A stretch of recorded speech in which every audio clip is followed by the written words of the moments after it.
Hi guys! Kumusta kayong lahat? At andito na naman tayo. Magpo-food trip na naman tayo guys. Andito nga pala tayo ngayon sa isa sa mga kilalang Arabic restaurant dito sa Doha. So ayan, at ipapakita namin yung mga iba't ibang grilled ng mga Arabic at kung gaano kasarap yung mga pagkain nila dito. So ayan guys, tara na, let's go at samahan nyo na kaming mag-food trip. So ayan na nga guys, pag pumapasok kayo sa mga ganitong restaurant, asahan nyo na ganito yung setup na babalutin yung mesa ng plastic. So ayan na nga guys, at nakapag-order na kami ng aming pagkain. So ayan, may dumating na agad na soup and salad. So tikman na natin.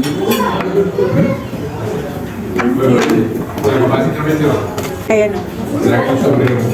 So guys, yung soup namin pala ngayon ay vegetable soup. So ayan, tikman na natin agad kasi pag lumamig hindi na yan masarap.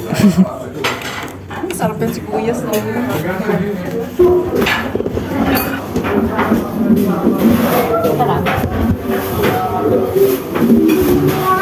So ganito yung lugar nila sa loob, no? Ganyan. Ganyan lang siya guys, hindi siya malaking space. Ganito lang siya at meron siya sa taas na family. Family lang ang pwede dun. So ayan, dito kami sa baba, ganito lang yung lugar. Malit lang siya na space, pero okay naman siya.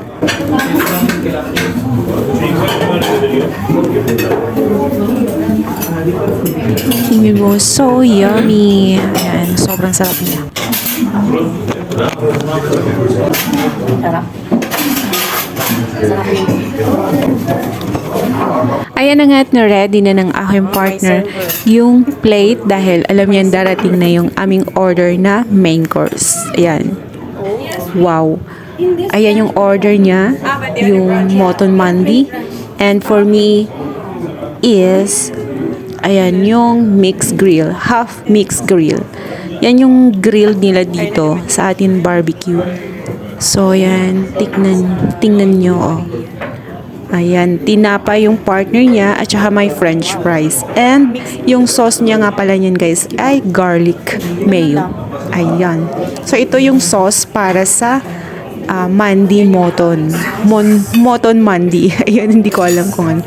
And we have salad. So ayan na, attack na guys.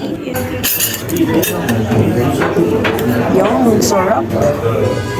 Rice din. Rice.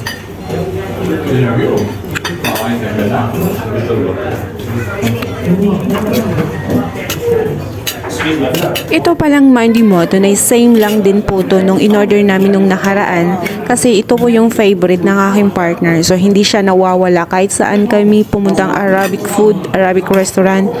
Ayan po yung laging ino-order niya kasi yan po yung kinikrave niya lagi. So ayan guys, sobrang sarap naman din niya talaga.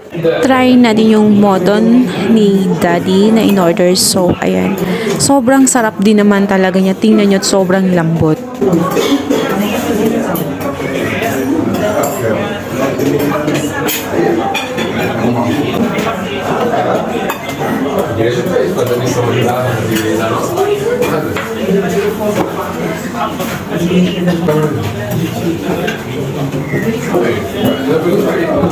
Ito yung tinatawag nila na moton kofta kebab or means moton grilled.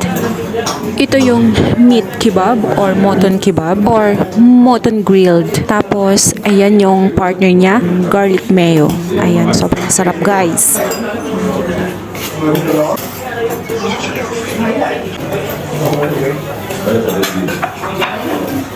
So, ayan o, sobrang lambot niya. So, isawsaw natin sa sauce niya yung moton mandi.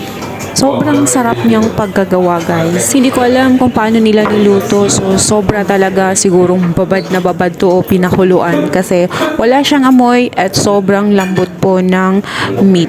At sarap na sarap, sobrang sarap po.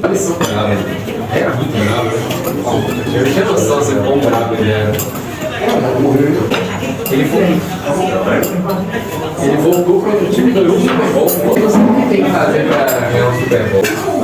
Não é mata-mata, é muito diferente. At syempre hindi nawawala yung hot sauce nila. So ayan yung kofta, sinawsaw natin sa hot sauce at sobrang sarap talaga.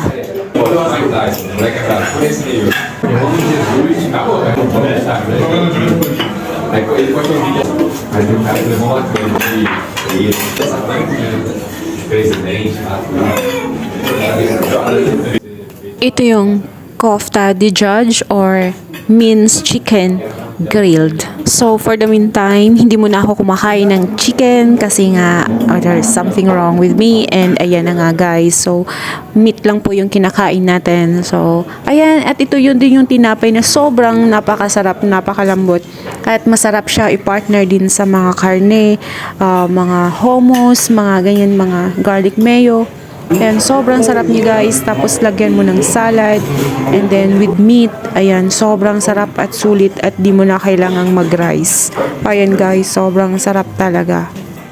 At syempre kahit busog na ako, may pahabol pa yan. So, ayan guys, tatapusin natin tong moto. At ayun na nga, muntik na maubusan ng food. So, ayan, may tira pa kami konti at iti-take home namin yan. So, hanggang dito na muna guys at hanggang sa muli. Kita-kits sa next video. Bye!